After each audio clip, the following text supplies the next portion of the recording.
If you're going to be removing your door panel, it's a good idea to order some extra door clips in advance as they get old and brittle and have a tendency to break. Also use extreme care when removing the moisture barrier.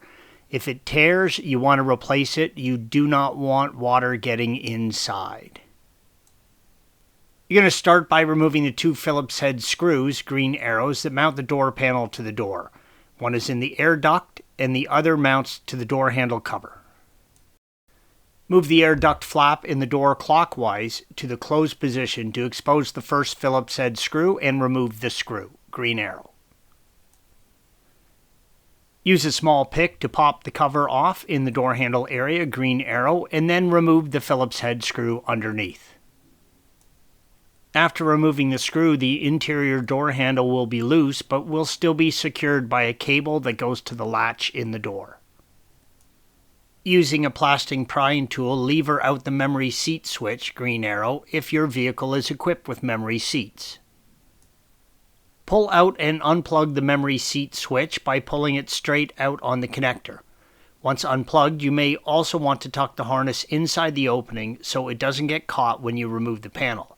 If you are going to remove the window or the window regulator, you want to position the window about 4 to 5 inches from the bottom of the window seal. This will give you access to the glass mounting screws later. With a flat plastic pry tool, lever out the power window switch. Use a plastic pry tool and gently lever the switch out of the door panel. There are 3 connectors, green arrows, that you're going to need to remove from the switch. 2 of the connectors use a lever lock type, and the third is a slide lock. On the lever lock, push down on the center tab, green arrow, and slide the lever over it all the way, approximately 90 degrees. As you move the lever, the connector will be forced upward and you can pull it out. On the slide lock connector, use a small pick to wedge in between the slide, green arrow, and the connector. Gradually lever the slide connector away from the switch. As you move the slide out of the connector, it will be forced upward and away from the switch until you can simply unplug it.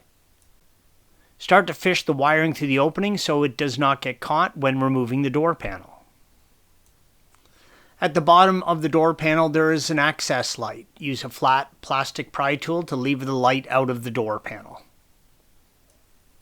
Unplug the light's electrical connector and put the harness through the door panel so it doesn't get caught when removing the panel. Use a flat plastic pry tool and begin to pry off the outside perimeter of the door panel. There are plastic door clips mounted to the door panel and pop into holes in the door frame. Start at one corner of the door and work your way around the outer edge. Don't worry about it falling off. It is held on with a lip along the upper edge of the door. With the door panel loose, you can twist the inner door handle and push it in through the opening.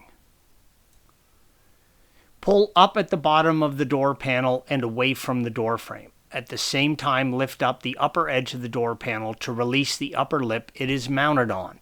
The door panel is now free. It's heavy. Don't drop it. There is a tweeter mounted in the upper end of the door. The plug connection for the tweeter is mounted to the mid-range speaker enclosure, green arrow. Unplug the connection from the enclosure and you can now pull the door panel away from the door. Installation is the reverse of removal. Thanks for watching. Be sure to subscribe to our channel and check out another video in this series.